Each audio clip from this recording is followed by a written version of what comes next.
الحمد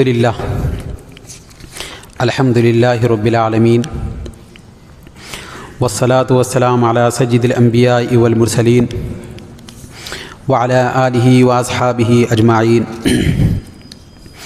أما بعد أعوذ بالله من الشيطان الرجيم بسم الله الرحمن الرحيم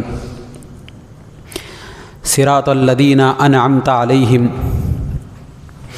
صدق اللہ العظیم وصدق رسولہ النبی الکریم ونحن على ذلك لمن الشاہدین والشاکرین۔ معزز سامعین و حاضرین، نوجوانان شہر سندھ نور، السلام علیکم ورحمۃ اللہ وبرکاتہ۔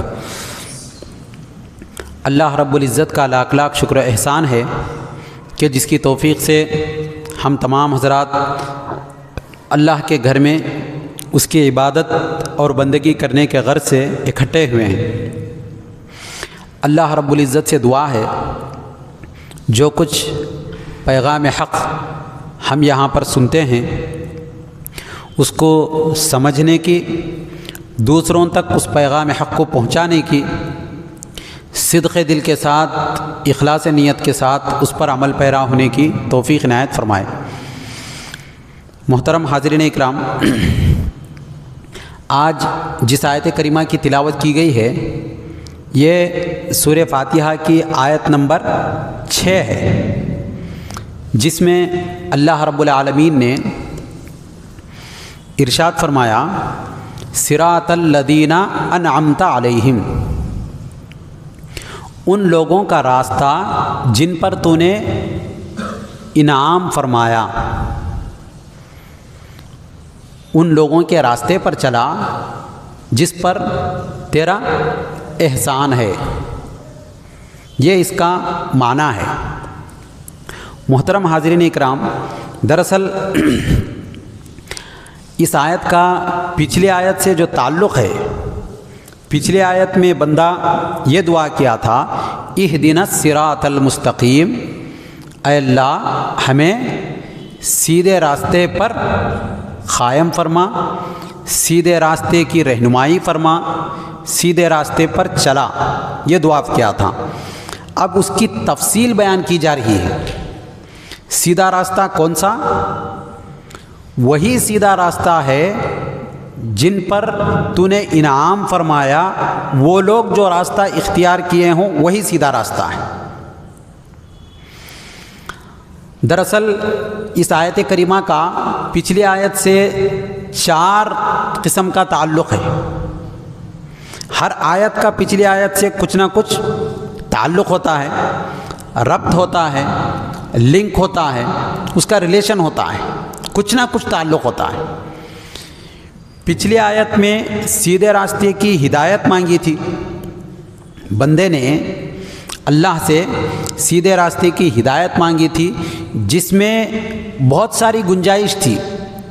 کیوں کہ ہر مذہب والا اپنے مذہب کو سیدھا راستہ سمجھتا ہے، ورنہ دنیا میں نہ جنگ و جدال، نہ قتل و قتال، نہ فساد، نہ لڑائی، نہ جھگڑا، نہ تنازعات، نہ اختلافات، نہ تشاجرات۔ ہر مذہب کے نزدیک ان کا اپنا تصور یہ ہوتا ہے کہ ہمارا مذہب ہی سچا ہے، ہمارا مذہب ہی اچھا ہے، ہم ہی سچائی پر ہیں، ہم ہی حق پر ہیں۔ کوئی ایک مذہب والا بھی اس صفحہ ہستی پر، اس دنیا میں ایسا نہیں ملتا جو یہ کہنے والا ہو کہ میرا مذہب غلط ہے، میں غلط مذہب کو اختیار کیا ہوا ہوں۔ تو ہر شخص کے ذہن میں یہ تھا اہدنا الصراط المستقیم، ہمیں سیدھے راستے پر چلا۔ تو سیدھا راستہ کون سا سیدھا راستہ؟ اب بتایا گیا سیدھا راستے کی پہچان یہ ہے اس میں اللہ کے نیک بندوں کا راستہ ہوتا ہے۔ سیدھے راستے کی پہچان کیا ہے؟ جو اللہ کے نیک بندوں کا راستہ ہو وہی سیدھا راستہ ہے، ورنہ انسان کیا سمجھتا ہے؟ ہر شخص سوچتا ہے قل کل یعمل علی شاکلتہ فربکم اعلم بمن هو اہدی سبیلا، قرآن میں ہے۔ اے حبیب آپ فرما دیجئے، ہر شخص یہ سوچتا ہے کہ میں حق پر ہوں، اللہ جانتا ہے تم میں کون ہدایت پر ہے، کون سیدھے راستے پر ہے، وہ اللہ جانتا ہے۔ ہر آدمی اپنی جگہ یہ سوچتا ہے میں بڑا ہوں، میں اچھا ہوں، میری یہ ہے۔ اب سیدھے راستے کے لیے ہمارے جو چھوٹے چھوٹے بچے ہوتے ہیں، وہ بچوں کو ہم ٹیلی ویژن کے سامنے بٹھاتے ہیں، بظاہر طور پر تو وہ اسلام کے پیروکار ہیں، ایمان کے ماننے والے ہیں، اللہ اور اس کے رسول پر ایمان لانے والے ہیں، لیکن بباطن طور پر بچے جب کارٹونز میں چھوٹا بھیم دیکھیں گے اور چھوٹا کرشنا دیکھیں گے اور اس قسم کے لافنگ شوز دیکھیں گے تو ان کے ذہن میں بچے یہ کہتے ہیں کہ میں بھیم ہوں، میں کرشنا ہوں، کیونکہ وہ چھوٹا معصوم ذہن ہے، اسے معلوم نہیں ہے، لیکن اس کا عقیدہ متزلزل ہو رہا ہے، اس کے خیالات فرسودہ ہوتے جا رہے ہیں، ان کے تصورات غلط راستے پر جا رہے ہیں۔ تو اس کو اگر صحیح سمت دینا ہے تو انہیں بزرگان دین کے حکایات سنانا ہے، صحابہ اکرام رضوان اللہ علیہم اجمعین کے قربانیاں سنانا ہے۔ یہ سنائیں تب جا کر بندہ کیا ہوتا ہے، سیدھا راستہ کیا ہے یہ پہچان سکتا ہے۔ مکتوبات امام ربانی ایک بہت بڑی مشہور کتاب ہے، مجدد الفسانی، وہ اصل خطوط ہے، وہ خطوط کو کتاب کی شکل دی گئی۔ ان کے ایک مرید تھے حضرت مجدد الفسانی احمد سرہندی رحمۃ اللہ علیہ کے، وہ اپنے بیٹے کے بارے میں لکھے، بچے کا انتقال کا وقت آیا، اسے بار بار تلقین کی جا رہی ہے لا الہ الا اللہ محمد رسول اللہ پڑھو، لیکن بچے کی زبان پہ کیا آ رہا؟ غیر مسلم باطل خداؤں کے، معبودان باطلہ کے نام آ رہے ہیں، اسے لا الہ الا اللہ محمد الرسول اللہ یہ پڑھو تلقین کر رہے، تو اس کو زبان پہ کیا آ رہا؟ وہی ہری رام، ہری کرشن، ایسے نام آ رہے اس کی زبان پہ۔ جب یہ نام آئے تو باپ پریشان، یہ کیا ہوا؟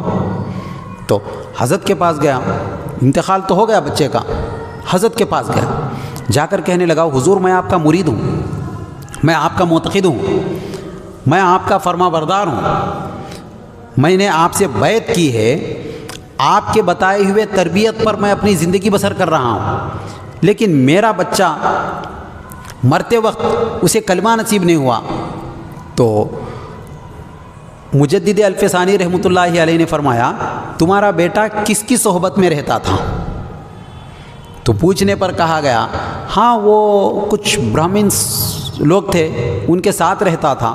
تو انہوں نے کہا جب وہ ان کے ساتھ تھا تو ان کے قصے سنتا تھا، ان کے کہانیاں سنتا تھا، ان کی اسٹوریز سنتا تھا، ان کی باتیں سنتا تھا، ان کی باتوں میں لذت محسوس کرتا تھا۔ آج جیسے ہمارے چھوٹے بچے محسوس کرتے ہیں سانپ پر ناچنے کو، یہ کرنے کو، بانسری بجانے کو، اور آپس میں اپنے آپ کو یہ کہہ کر بہادر بتانے کے لیے جو کام کرتے ہیں، یہ جب لذت محسوس ہوتی ہے اندرونی طور پر اس سے محبت ہو جاتی ہے۔ آدمی کو جب جس سے محبت ہوتی ہے اسی کا نام مرتے وقت اس کی زبان پر آتا ہے۔ ہم بہت سارے لوگ اپنی سر کی آنکھوں سے دیکھیں ہیں، کئی لوگوں کا دم نہیں نکلتا، لوگ کہتے ہیں دیکھو ان کا انتظار کر رہے، شاید ان کے چاہنے والے فلاں آنے والے ہیں، وہ آخری بیٹی آنے والی ہے، فلاں بیٹا آنے والا ہے، دم رکا ہوا ہے، اب وہ آ کر پانی ڈالے تو دم نکلنے والا ہے، اس قسم کی باتیں۔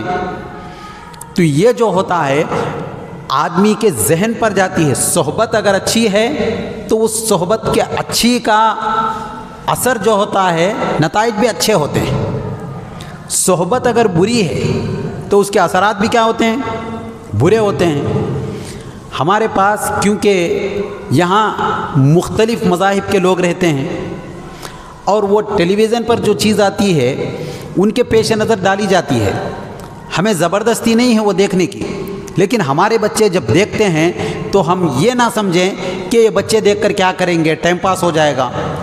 وہ دھیرے دھیرے دھیرے دھیرے معبودان باطلہ کو اپنے دل میں بسائے ہوئے ہوتے ہیں۔ اسی لیے کہا گیا اہدنا الصراط المستقیم، ہمیں سیدھے راستے پر چلا۔ پھر صراط الذین انعمت علیہم، ان لوگوں کا راستہ جن پر تو نے انعام فرمایا، یعنی راستے کا دار و مدار کس پر رکھا؟ رہ گزر پہ رکھا۔ صرف راستہ نہیں بلکہ راستہ دکھانے والا بھی ہونا ہے، صرف راہ نہیں رہنما بھی ہونا ہے۔ کیوں؟ صرف راستہ ہے تو آدمی کے بھٹکنے کے امکانات ہوتے ہیں۔ راستہ دراصل دو قسم کا ہوتا ہے، ایک ہے مخلوق سے خالق کی طرف جانے والا راستہ، نیچے سے اوپر جانے والا، مخلوق سے خالق تک پہنچنے والا ایک راستہ ہے، دوسرا خالق سے مخلوق تک پہنچنے والا راستہ۔ بات سمجھ میں آئی؟ راستے کے دو رخ ہو گئے، ایک نیچے سے مخلوق سے خالق تک پہنچنے والا راستہ ہے، ایک خالق سے مخلوق تک پہنچنے والا راستہ۔ مخلوق سے خالق تک پہنچنے والا راستے میں بڑی دشواریاں ہوتی ہیں، بڑی دشواریاں ہوتی ہیں، اس کے اندر بھٹکنے کے امکانات ہوتے ہیں۔ کیوں ہوتے ہیں؟ کیونکہ شیطان قرآن میں اس نے جو لفظ کہا اس کو قرآن میں ذکر کیا گیا۔ شیطان نے کہا لَأَقْعُدَنَّ لَهُمْ صِرَاطَكَ الْمُسْتَقِيمَ، اس نے کہا میں ضرور ضرور بیٹھ جاؤں گا۔ کہاں بیٹھوں گا؟ تیرے صراط مستقیم پر۔ تیرے بندے جب تیرے پاس آئیں گے وہیں بیٹھوں گا بھٹکانے کے لیے۔ اب وہ بیٹھا، خالق سے مخلوق سے خالق کی طرف جو راستہ جا رہا، وہاں لٹیرے بہت ہیں، شیاطین ہیں، برے یار ہیں، نفس ہے، وسوسے ہیں، یہ سب چیزیں ہوتی ہیں، یہ راستے میں بھٹک جاتا ہے انسان۔ جتنے بھی مذہب کے لوگ ہیں یہ سارے کے سارے مخلوق سے خالق کی طرف پہنچنے کی کوشش کر رہے ہیں۔ اپنے اپنے ذہنوں سے سوچ لیے ایسا کرنا ہے۔ کسی بھی مذہب کے بارے میں آپ پوچھئے، نظام حیات صرف اسلام میں ہے، کسی مذہب میں نظام حیات نہیں ہے۔ چاہے کوئی بھی کتاب لیجئے دنیا کی، اس کتاب کی اصلیت آج موجود نہیں ہے، اور کس پر نازل ہوئی اس کا ذکر نہیں ہے۔ جتنے تہذیبیں ہیں، ویداس جو نازل ہوئی کس پر نازل ہوئی نام تک نہیں ہے، مگر قرآن مجید حرف بحرف سرکار دو عالم صلی اللہ علیہ وسلم کے سینے پر اترا ہے۔ تو یہ جو مخلوق سے خالق کی طرف جانے والا جو راستہ ہے اس میں بھٹکنے کے امکانات رہتے ہیں، آدمی بھٹک جاتا ہے، اسے معلوم نہیں ہوتا، رات دن عبادت کرتا ہے، وہ کرتا ہے، کثرت ہوتی ہے، لیکن جو راستہ خالق سے مخلوق کی طرف آیا اس میں بھٹکنے کے امکانات نہیں ہوتے۔ وہ راستہ کیا ہے؟ وہ قرآن کا راستہ ہے، اوپر سے نازل ہوئی وحی، اوپر سے حضور کو وحی آتی رہی، وحی مطلوع ہو یا وحی غیر مطلوع، حدیث کی شکل میں ہو یا قرآن کی شکل میں، الہامات ہو، وہ جو بھی ہے اللہ کی طرف سے رہنمائی ملی تو بندہ نہیں بھٹکتا، ورنہ شیطان بھی وسوسے ڈالتا ہے۔ یہ جتنے بھی دوسرے مذاہب کے لوگ ہیں وہ اصل میں ناپاک جنات کے وساوس سے فروغ پا رہے ہیں، ناپاک جنات کا اثرات ہے اس پر۔ وہ لوگ بتاتے ہیں دیکھو یہ صحیح ہے، یہ تم کرو بالکل درست ہے۔ یہ جب ہوتا ہے بندہ یہ سمجھنے لگتا ہے میں جو بول رہا ہوں یہ غلط ہے شاید۔ آج مسلمانوں کا کانفیڈنس ختم ہوتا ہوا نظر آ رہا، مسلمانوں کا کانفیڈنس دن بدن صحبتیں بری ہونے کی وجہ سے، دوسروں کے اغیار کے ساتھ رہنے کی وجہ سے، ان کی باتیں سننے کی وجہ سے، اور ستم بالائی ستم یہ ہے کہ کہتے ہیں نہیں دیکھو سارے مذہبوں کی رسپیکٹ کرنا ہے، عزت کرو، اپنی جگہ ہے، مگر اس مذہب کو اپنا کر اسلام کو چھوڑنا یہ مرتد ہونا ہے، یہ آدمی کو جہنم کے ایندھن بنا دیتا ہے، جس کو علامہ جلال الدین رومی رحمۃ اللہ علیہ بہترین انداز میں سمجھائے۔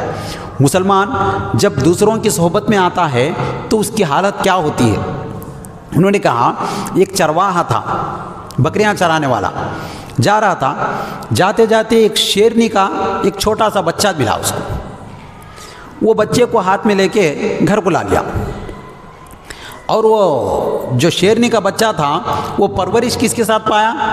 بکریوں کے جھنڈ کے ساتھ، کئی ساری بکریاں تھے، ان کے ساتھ وہ شیرنی کا بچہ بھی تھا۔ بکریاں اپنے انداز میں میاں بولتے ہیں، تو وہ بھی اپنے انداز میں کیا کرتا؟ ویسی ہی آواز نکالتا، اپنی اصلی آواز نہیں نکالتا۔ اب وہ گھاس پھوس کھاتے، وہ بھی ان کے پیچھے پیچھے جاتا، بکریوں کے بیچ میں رہتا لیکن بکری کی طرح بن کر رہتا۔ ایک دن بڑا ہوا، دھیرے دھیرے دھیرے اس کی پرورش ہوئی، بڑا ہوا۔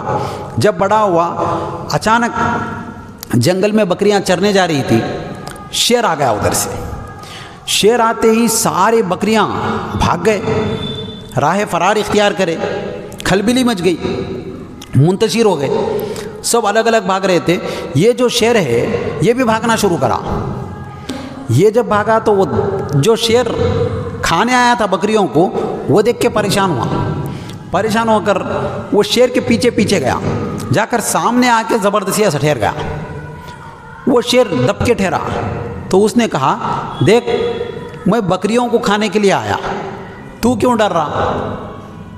انہیں بولا نہیں میں بھی ڈرتا ہوں۔ تو اس نے کہا نہیں تو شیر ہے، تو میری جنس کا ہے، میں کبھی تجھے نہیں کھاتا، تو بہادر ہے، جنگل کا راجا ہے، جنگل کا بادشاہ ہے، اب تجھے سارا جنگل تجھے ڈرنا ہے، تو مجھ سے ڈر رہا، یہ بات میرے سمجھ میں نہیں ہے۔ تو اس نے کہا نہیں میں شیر نہیں ہوں۔ تو اب وہ شیر کیا کرا، آ میرے ساتھ، اسے ساتھ لیا، ساتھ لے کے دریا کنارے لے گیا، دریا کنارے لے جا کر اس کا چہرہ دکھایا، دیکھ تو کون ہے، تیرے میں میرے میں کیا فرق ہے۔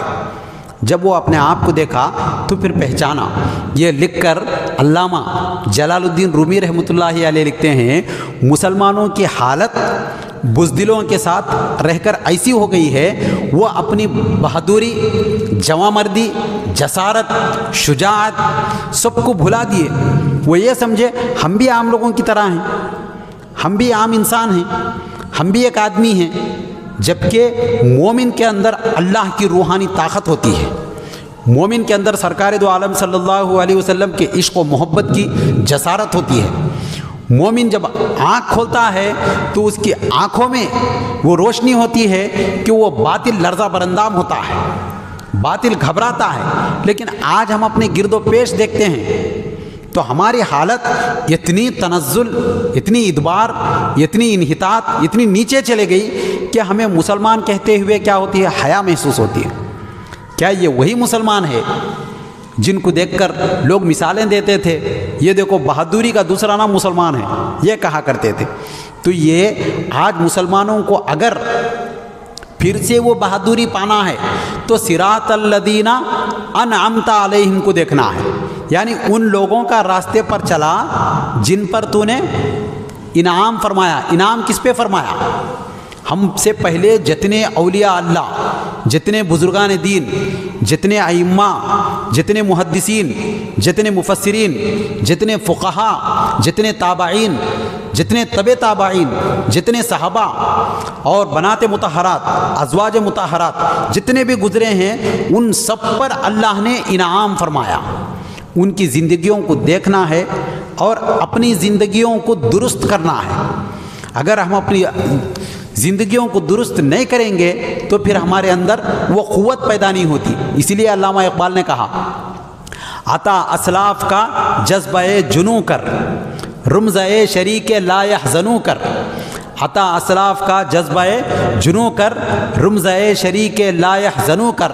عقل کی گتھیاں سلجھا چکا ہوں، میرے مولا مجھے صاحب جنوں کر۔ اسلاف کا جو جذبہ تھا وہ مولا مجھے عطا کر، میں پھر سے اپنے آپ کو درست کرنا چاہتا ہوں، پھر سے آگے بڑھنا چاہتا ہوں، پھر سے میرے اندر ہمت آ جائے، پھر سے میں مسلمان بن جاؤں، پھر سے میں قائد بن جاؤں۔ یہ ہونے کے لیے کیا ہونا ہے؟ صراط الذین انعمت علیہم، اس پر عمل پیرا ہونا ہے۔ اور بعض لوگوں کا ایک اعتراض بھی ہے اس پر، بعض لوگ کہتے ہیں سب ٹھہر کر صراط اہدنا صراط المستقیم پڑھتے ہیں، سب لوگ چاہے مسلمان ہو، مومن ہو، امام ہو، ولی ہو، محدث ہو، صحابی ہو اور نبی ہو، سب لوگ کیا پڑھتے ہیں نماز میں؟ سورہ فاتحہ پڑھتے ہیں۔ ان کے ذہن میں ایک سوال ہے، وہ کہتے ہیں اہدنا الصراط المستقیم، اے اللہ ہمیں سیدھے راستے پر چلا۔ اب عام آدمی بول رہا تو بات سمجھ میں آتی، میں اب تک تو سیدھے راستے پر نہیں تھا، چلا۔ ایک رسول اگر بول رہے اللہ ہمیں سیدھے راستے پر چلا، تو پھر کیا بات ہوئی؟ انہوں بھی سیدھے راستے پر نہیں ہے کیا؟ یہ سوال پیدا ہوتا ہے ان کے ذہن میں۔ اس کا مفسرین اکرام نے دو قسم کا جواب دیا۔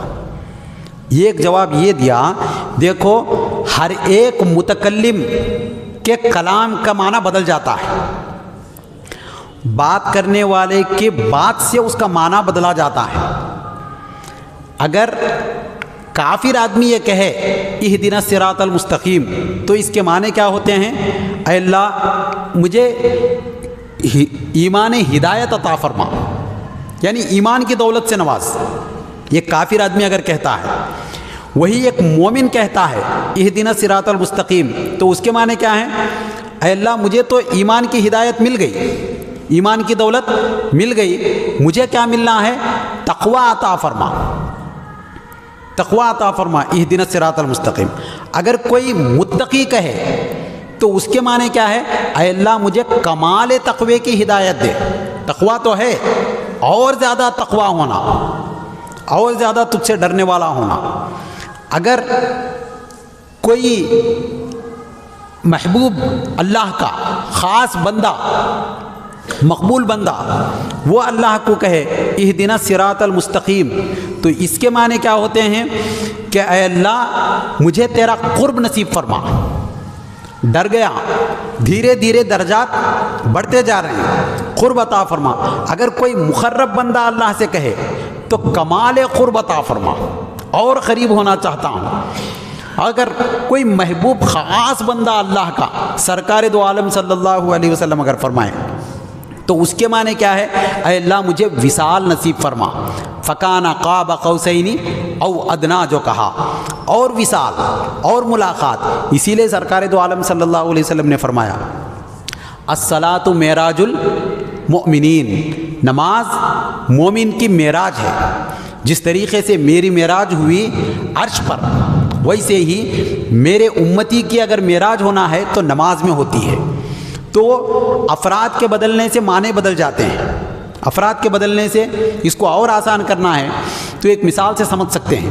شادی کا موقع ہے، شادی ہے، شادی میں الگ الگ لوگ الگ الگ ارادوں سے جاتے ہیں۔ بعض اسٹیج سجانے والے ہوتے ہیں، ان کا کام کیا؟ اسٹیج سجانا، اس کی اجرت ملتی، اس بات پر خوش ہیں، وہ لوگ بھی خوش ہیں۔ بعض لوگ کام کرنے والے ہوتے ہیں، کام کرے، کام کی ان کی جو اجرت ملی، ان کو جو شہرہ ملا، اس پہ وہ لوگ خوش ہوتے ہیں۔ بعض لوگ دولہے کے دوست ہوتے ہیں، باراتی بن کے جاتے ہیں، وہ لوگ بھی خوش ہوتے رہتے ہیں۔ ان کی انتہا کہاں تک ہے؟ اسٹیج میں بیٹھنا، دولہے کے ساتھ بیٹھنا، دولہے کے دسترخوان پر بیٹھنا، کھانا پینا، خوش ہونا۔ بعض عزیز و اقارب ہوتے ہیں دولہے کے، ان کی خوشی جوڑے گھوڑے، یعنی کپڑے کرنا، شال کرنا، یہ ساری چیزیں ان کی خوشی ہوتی ہے۔ لیکن سب کی خوشی بدلتے جا رہی ہے۔ دولہا دلہن کی خوشی کیا ہے؟ دولہا اور دلہن کی خوشی آپس میں ملن کی خوشی ہے، وصال کی خوشی ہے۔ ہر ایک کی نیت اپنی جگہ ہے۔ کوئی کام کر کے خوش ہے، کوئی شرکت کر کے خوش ہے، کوئی شخص جوڑے گھوڑے پہ خوش ہے، کوئی شخص پیسے کمانے میں خوش ہے۔ لیکن دولہا کیا چاہتا ہے؟ مجھے میری معشوقہ مل جائے۔ دلہن کیا چاہتی ہے؟ مجھے میرا عاشق مل جائے۔ تو ہر ایک کی انتہا الگ ہے۔ یہ نہیں کہا جا سکتا کہ دیکھو یہ بلا وجہ خوش ہو رہے ہیں، خوش ہوتے ہیں تو ہر ایک کی ہدایت کا مرکز الگ ہے، ہر ایک اپنے مطابق ہے۔ ایک بھٹی ہے، بھٹی میں اگر زنگ آلود لوہے کو ڈالا جائے تو اس کے زنگ چھڑانے کے لیے ڈالا جاتا ہے۔ وہی اگر اچھا لوہے کو ڈالا جائے تو اس کو مشینری کے پرزے بنانے کے لیے ڈالتے ہیں۔ اگر اسی بھٹی میں سونا کو ڈالا جائے تو محبوب کے گلے کا ہار بنانے کے لیے ڈالتے ہیں۔ آگ وہی ہے، بھٹی وہی ہے، لیکن اس کے اندر کی جنس کے بدلنے کی وجہ سے مقصد بدل جاتا ہے۔ ویسے ہی نماز میں صراط الذین انعمت علیہم جب کہتے ہیں تو اس کے معنی کیا ہوتے ہیں؟ اللہ ان لوگوں کے راستے پر چلا جن پر تو نے انعام فرمایا۔ تو معنی انعامات الگ الگ قسم کے ہیں، 3 قسم کے انعامات مفسرین عام طور پر بتائیں۔ انعامہ کے اصل معنی کیا آتے ہیں؟ نعمن کے معنی نرم کے آتے ہیں، ثوب ناعم یعنی نرم کپڑا، جلد ناعم یعنی نرم جلد جو ہوتی ہے اس کو۔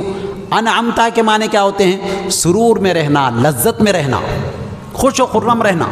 ناز و نعم اردو میں کہا جاتا ہے یہ بڑے لاڈ ناز و نعم میں پلے ہیں، بڑے اچھائی میں پلے ہیں، یہ معنی کہتے ہیں۔ نعیم فی جنات النعیم قرآن میں پڑھے ہوں گے آپ، تو یعنی آرام سرور میں رہنے والا، سکون میں رہنے والے کو نعیم کہتے ہیں۔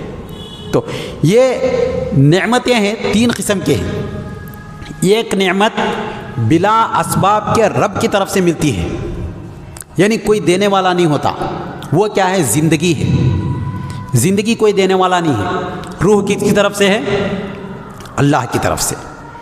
یا اللہ کی طرف سے جو روح ملی وہ بندے کو اللہ کی عطا کردہ نعمت ہے، اس میں کسی کا دخل نہیں ہے۔ اور ویسے ہی ہدایت بھی اللہ کی عطا کردہ ہے۔ دوسری نعمت بندے کی مدد سے ملتی ہے، بندے کی مدد سے۔ کروڑ پتی ہے باپ، بیٹا پیدا ہوا، بیٹا محنت تو کرا نہیں، پیدا ہوا، بس پیدا ہوتے ہی کیا ہو جاتا؟ وارث ہو جاتا، انہیں بھی حقدار ہو جاتا، اس کے پاس بھی پیسہ آ جاتا۔ کس کی وجہ سے؟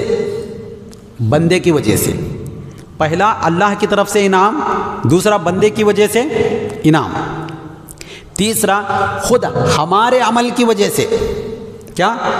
ہم کوئی اچھا کام کریں تو اس کی بدولت ہمارے رزق میں فروغ ملتا ہے، بڑھاوا ہوتا ہے۔ حدیث شریف میں ہے ان اللہ ترزقون بضعفائکم، اللہ تعالیٰ تمہیں تمہارے کمزوروں کے ذریعے سے کھلاتا ہے۔ حکایت سعدی کا وہ مشہور واقعہ ہے، ایک میاں بیوی تھے اور وہ بڑی غربت میں تھے، ایک بزرگ کے پاس چلے گئے، جا کر دعا کرانے کے لیے کہا دیکھو ہمارے حق میں دعا کیجئے، ہم بڑے غریب ہیں، مفلس ہیں، لاچار ہیں، کھانے کو ترس رہے، دعا کیجئے۔ تو وہ بزرگ نے کہا میں دعا کروں گا، تمہاری قسمت میں آدھی زندگی غربت ہے، آدھی زندگی دولت ہے۔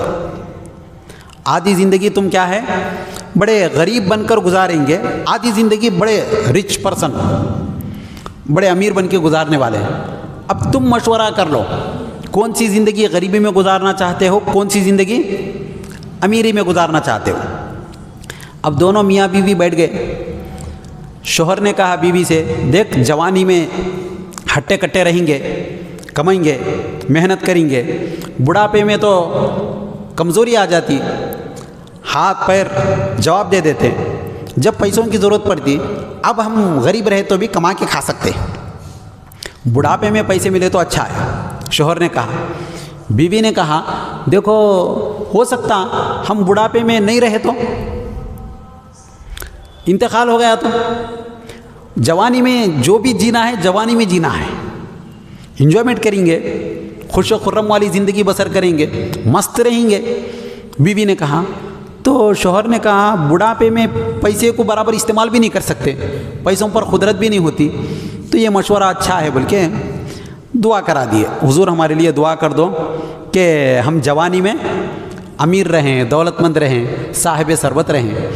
تو دعا کر دیے، دعا کرنے کے بعد پیسہ آیا۔ پیسہ جب آیا تو میاں بیوی کیا کرے، وہ جو بھی پیسہ آتا خیر خیرات کرتے تھے، صدقات کرتے تھے، جو غریب آتا تو اس کی مہمان نوازی کرنا، رشتہ داروں کو دینا، اور دینے میں پیچھے نہیں ہٹتے تھے۔ کیوں؟ اور بولتے تھے کتنا بھی تو ختم تو ہونے والا نہیں، آدھی زندگی تو پیسہ رہنے والا ہے، اب دیتے۔ اب جو 60 سال کی مدت میں 40 سال ہو گئے، 50 سال ہو گئے، لیکن پیسہ آ رہا چاہ رہا۔ کیا ہے؟ پیسہ آ رہا چاہ رہا۔ تو پریشان ہو گئے یہ لوگ، کیا وہ بزرگ جو پیشن گوئی کرے وہ غلط ہے یا کچھ ہوا؟ گئے جا کر پوچھنے لگے، آپ تو فرمائے تھے آدھی زندگی غریبی آدھی زندگی امیری، آدھی زندگی امیری تو ہو گئی لیکن ابھی پیسہ ہے ہمارے پاس. تو بزرگ نے کہا جب تم اللہ کے بندوں کو کھلاتے ہو تو اللہ تعالیٰ تمہارے رزق میں برکت دیتا ہے.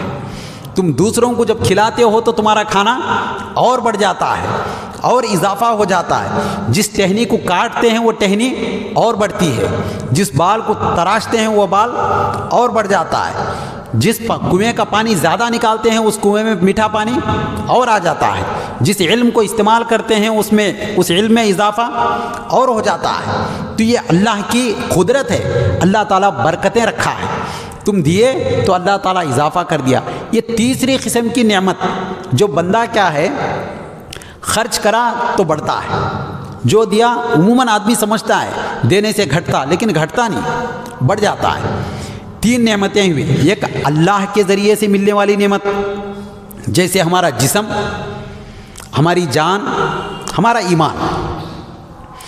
دوسرا بندوں کے ذریعے سے ملنے والا یعنی دولت، جائیداد، پیسہ، باپ امیر تو بیٹا امیر.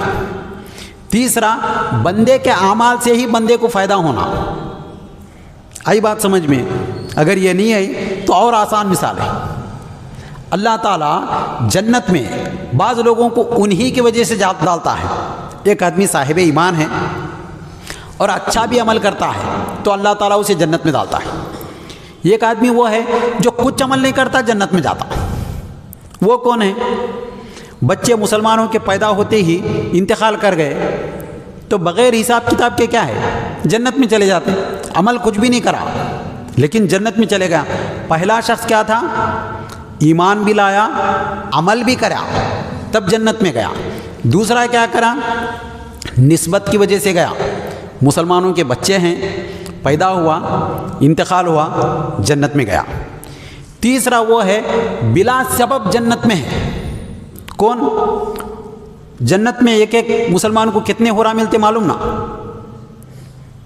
70 حورا ملتے. وہ جو حورا ہے وہ دنیا میں نہیں آئے. وہ کہاں ہے؟ وہ نا جنت میں ہی ہے. حور و غلمہ جنت کے واسطے ہی رکھا ان کو اللہ تعالیٰ. انہیں دنیا میں آئے نہیں لیکن جنت میں برابر رہتے. تو ان کو کیا ہے وہ نعمت بغیر کسی اس کے سبب کے اللہ تعالیٰ عطا کر دیتا. تو یہاں جو انعام فرمایا اللہ تعالیٰ، یہاں انعمت علیہم میں جو ذکر فرمایا، یہ کون سی نعمت؟ ہدایت، ایمان کی نعمت ہے. ورنہ اگر مال و دولت کو نعمت سمجھ لیے تو ہمارے سے زیادہ کافروں کے پاس پیسہ ہے، ہمارے سے زیادہ ان کی میجورٹی ہے، ہمارے سے زیادہ ان کا رعب و دبدبہ ہے، ہمارے سے زیادہ ان کی حکومت ہے، ہمارے سے زیادہ ان کا اقتدار ہے. وہ دیکھ کر اللہ کتنا انعام دیا ان کو، ہمارے کو کیا بھی نہیں دیا. ان کا راستہ چلاؤ بلنا نہیں ہے. اصل انعام کیا ہے؟ ہدایت کا انعام ہے. اصل انعام خداوندی اللہ تک پہنچنے والی. دنیا کے انعامات اس کے مقابل میں بہت حقیر ہیں، بہت گئے گزرے ہیں. اس کی کوئی اللہ کے پاس اہمیت ہے ہی نہیں. دین کی اللہ کے نزدیک بہت زیادہ اہمیت ہے. اللہ تعالیٰ بندے کو دین کے لیے پسند کرتا ہے. آج لوگوں کے اندر ماحول یہ ہو گیا کہ ہر آدمی اپنے آپ کو حق پر کہنا، دوسروں کو باطل کہہ دینا، یہ فلسفہ بنا لیا اپنا. کیا؟ جبکہ قرآن کیا بولتا؟ صراط الذین انعمت علیہم بولتا. ان لوگوں کے راستے پر چلا جن پر تیرا انعام ہے، تیرا انعام جن پر ہے ان کا راستہ چلا بلکہ قرآن بولتا. لیکن انسانوں کی طبیعت کیسی ہے؟ نہیں، میں جو کر رہا ہوں وہی درست، میں جو مان رہا ہوں وہی درست، پرانے لوگوں کی باتوں کو نہیں ماننا. جبکہ سرکار دو عالم صلی اللہ علیہ وسلم فرمائے ما رآہ المؤمنون حسنا فہو عند اللہ حسن. جو سارے مومن کے نزدیک جو چیز اچھی ہوتی اللہ کے نزدیک وہ چیز اچھی ہوتی. ہمارے پاس پہلے ہوتا تھا، آج کل سندھنور میں ختم ہو گیا شاید. کسی کا انتقال ہوتا تو گھر کے بازو والے توشہ لا کے دیتے تھے. پہلے دیتے تھے، آج کل دے رہے یا نہیں دے رہے نہیں معلوم. وہ دینا اچھی چیز تھی. کیوں؟ وہ لوگ غم میں رہتے، وہ لوگوں دکھ درد میں رہتے، وہ لوگ پریشان رہتے. اس وقت میں پکانے کی حالت نہیں رہتی، ان کے اندر نقاہت کمزوری رہتی. بازو والے 3 دن تک دیتے ان کو. کوئی نہ کوئی رشتہ دار دیتے، کوئی یہ دیتے، اور کھانا اتنا آتا جتنے رشتہ دار ان کے گھر کے آئے تھے سب کھا سکتے۔ یہ اچھی چیز تھی، مسلمان اس کو اچھا سمجھتے تھے۔ جب مسلمان اچھا سمجھے تو وہ چیز کیا ہے؟ اچھی ہے۔ جس کو مسلمان اچھا بولے اللہ کے نزدیک بھی وہ چیز اچھی ہے۔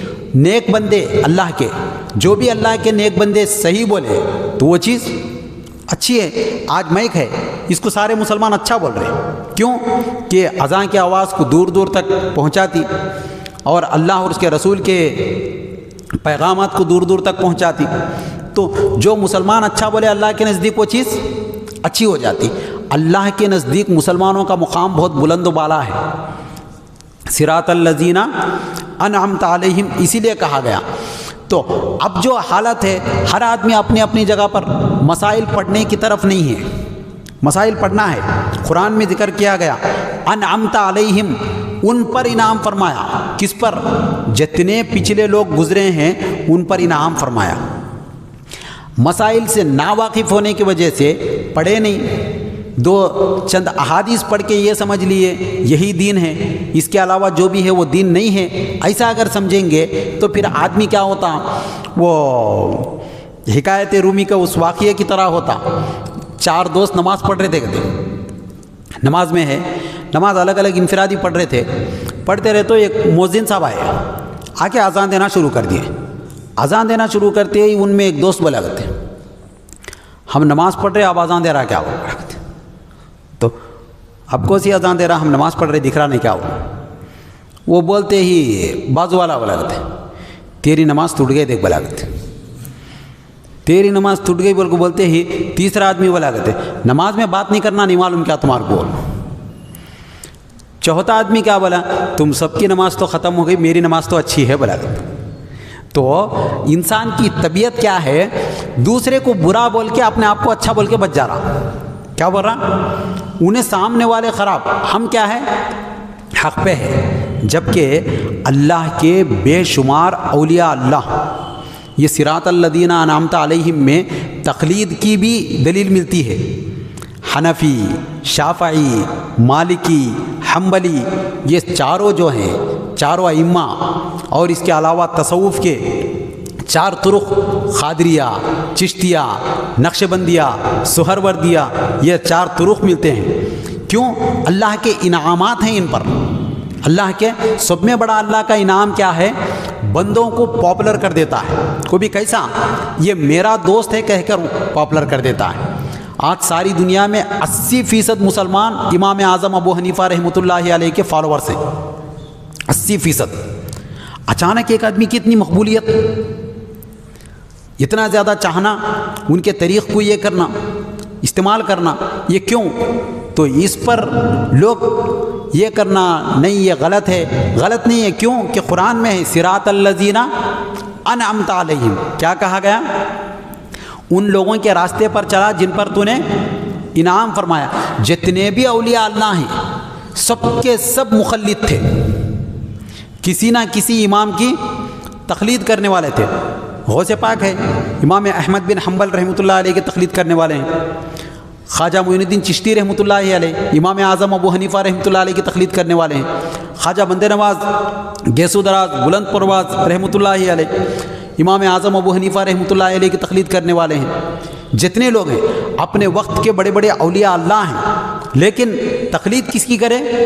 انعمت علیہم کی، یعنی جن پر تو نے انعام فرمایا، اللہ کا انعام جن پر ہے ان کی پیروی کر لینا ہے۔ آدمی اگر آج کل تو میپ آ گیا فونوں میں، وہ دیکھ کے جا رہے، آدمی کو راستہ رہنما نہیں ہے تو راستہ بھٹکنے کے امکانات رہتے ہیں۔ رہنما اگر مل گیا تو راستہ آسانی سے گزرتا۔ ہم رہنماؤں کی تعلیم کو پڑھنا ہے، تعلیم سے جی نہیں چرانا ہے۔ یہ نہیں سوچنا ہے نہیں میں پڑھ کے بھی کیا فائدہ، کچھ ملتا نہیں، احادیث ہے ہی نہیں، نعوذ باللہ ایسی باتیں نہیں کرنا ہے۔ کیوں کہ سرکار دو عالم صلی اللہ علیہ وسلم کے جتنے احادیث تھے ان سارے احادیث کو لے کر یہ لوگ کیا کر دیے؟ اپنے فقہ کے لیے مفروضات بنا دیے، اصول بنا دیے۔ ایک ایک چیز، کئی چیزیں ایسی ہیں جس کا اب یہ مائک کا ہے، مئی کے بارے میں نہ حدیث میں ہے نہ قرآن میں ہے۔ تعجب ہوتا آپ کو ایک بات سن کے، آج بھی حیا علی الصلاۃ بولے تو ادھر پلٹتے، حیا علی الفلاح بولے تو ادھر پلٹتے۔ کیوں پلٹتے؟ وجہ کیا ہے؟ حیا علی الصلاۃ آؤ نماز کی طرف، حیا علی الفلاح آؤ کامیابی کی طرف۔ پہلے کیا کرتے تھے؟ آواز کو دور تک پہنچانے کے لیے پلٹتے تھے، حیا علی الصلاۃ کہہ کر وہاں سے یہاں تک آئے تک بولتے تھے۔ اذان پوری سیم ہوتی تھی، یہ دو کے لیے کیا کرتے تھے؟ بلانا مقصود ہے تو آواز یہ کرتے تھے۔ آج مائک آ گیا تب بھی پلٹ رہے، نہیں پلٹ رہے؟ پلٹ رہے۔ کیوں پلٹ رہے؟ انعمت علیہم کی وجہ سے پلٹ رہے۔ کیوں؟ وہ لوگوں پر اللہ کا انعام تھا، وہ لوگ کرے ہم بھی کریں گے۔ جیسا بزرگان دین کرے ویسا ہی اگر اپنا لیے تو آدمی کامیاب و کامران ہو جاتا، کامیابی اس کے قدم چومتی۔ ہم لیٹسٹ میں ہماری طرف سے شروع کرتے، دین میں نیا چیز پیدا کرتے، یہ چیز بولے تو پھر نمازیں بھی مقبول نہیں ہوتی، روزے بھی مقبول نہیں ہوتے، ہمارا حج بھی قبول نہیں ہوتا، کیونکہ ہماری طرف سے کچھ نہیں کرنا ہے۔ سرکار دو عالم صلی اللہ علیہ وسلم جو بتائے، جیسا بتائے ویسے ہی کرنا ہے۔ اور سب سے بڑی زنجیر آج اولیاء اللہ سب سے زیادہ کس میں پائے جاتے ہیں؟ مخلدین میں پائے جاتے ہیں۔ جو تقلید کرنے والے ہیں انہی میں اولیاء اللہ پائے جاتے ہیں، دوسرے میں اولیاء اللہ نہیں پائے جاتے۔ لیکن لوگوں کی کسل مندی کی وجہ سے، پڑھائی نہ کرنے کی وجہ سے، دور ہو جانے کی وجہ سے، یہ سارے چیزیں ہونے کی وجہ سے آدمی ضلالت و گمراہی کی طرف مائل ہو گیا۔ علامہ اقبال نے کہا، ہم تو ہیں مائل بکرم کوئی سائل ہی نہیں، ہم تو ہیں مائل بکرم کوئی سائل ہی نہیں، راہ دکھلائیں کسے کوئی رہ ربے منزل ہی نہیں۔ ہم تو راستہ دکھانے کے لیے تیار ہیں، بولنے کے لیے تیار ہے، راستہ بتانے کے لیے تیار ہے، کوئی راستہ چلنے کے لیے تیار ہی نہیں، کدھر جانے پہ کیا ملتا ہے تیار نہیں ہے۔ صرف اگر میں مگر میں، یہ ہوا تو صحیح ہے یا یہ ہوا تو صحیح ہے، شک میں رہنے سے آدمی کا ایمان نہیں آتا۔ ایمان آنا ہے تو اعتماد یقین کے بعد کا درجہ ایمان کا ہے۔ اللہ ہے وہی اللہ ہے، رسول ہے وہی رسول اللہ ہے، نماز ہے تو یہ فرض نماز ہے، اس سے اللہ راضی ہوتا ہے، یہ سوچ کے بندہ جب کرتا ہے۔ اسی لیے صراط الذین کا لفظ استعمال کیا۔ صراط کے معنی بھی راستے کے، سبیل کے معنی بھی راستے کے، طریق کے معنی بھی راستے، تین ہے۔ صراط کا لفظ کیوں استعمال کیا گیا؟ کیونکہ پل صراط میں بھی صراط ہے۔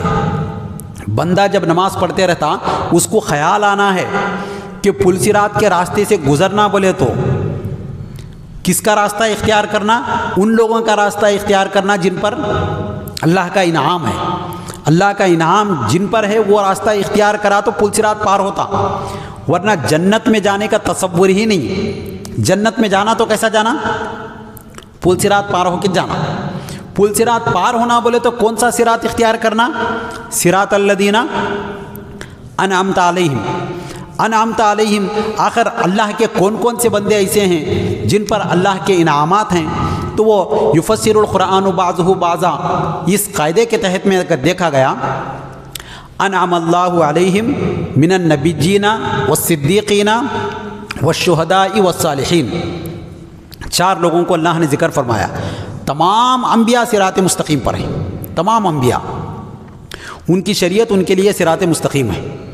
اور اس کے بعد صدیقین جتنے ہیں، حضرت ابو بکر صدیق رضی اللہ تعالیٰ عنہ ہیں، ان کے جتنے پیروکار ہیں سب کے سب کیا ہیں؟ صراط مستقیم میں۔ اس کے بعد شہداء جتنے ہیں، سب سے زیادہ شہید کس میں ہوئے؟ مومن ہونا اور صحیح العقیدہ مومن ہونا، تب جا کے شہید ہے، ورنہ منافق مرا تو شہید نہیں ہے، وہ واصل جہنم ہے۔ شہداء ہونا اور آخر میں صالحین ہے۔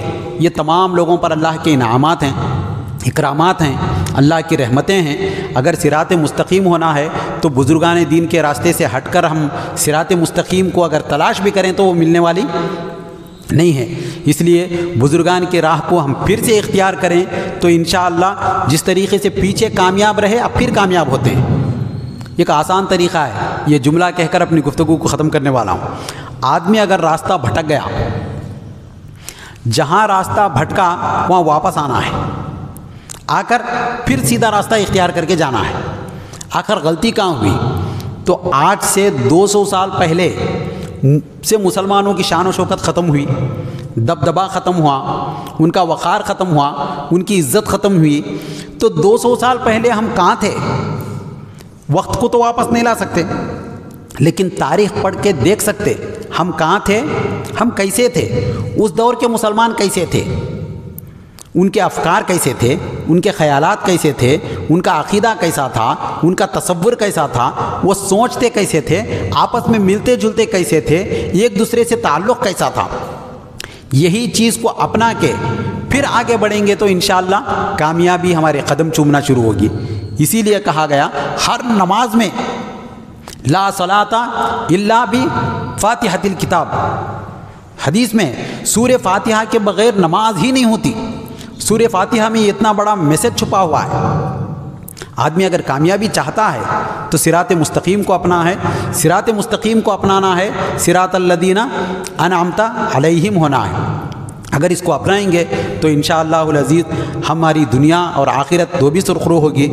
ہم ساری ملت اسلامیہ صرف اس آیت پر عمل پیرا ہو جائیں گے تو اللہ تعالیٰ پھر سے ہمیں شان و شوکت، عزت و حشمت، بلندی، سربلندی، عزتوں کے مینار عطا کرے گا۔ اللہ رب العزت سے دعا ہے کہ اللہ تبارک و تعالیٰ تمام امت مسلمہ کو اس آیت کریمہ پر عمل پیرا ہونے کی توفیق عنایت فرمائے۔ آخری دم تک ہمارے جتنے بھی مذہبی پیشوا ہیں، جتنے بزرگان دین ہیں، اولیاء اللہ ہیں، ائمہ اور مجتہدین ہیں، صحابہ اور تابعین، تبع تابعین ہیں، ان تمام لوگوں کی پیروی کرنے کی توفیق عنایت فرمائے۔ وآخر دعوانا ان الحمد للہ رب العالمین۔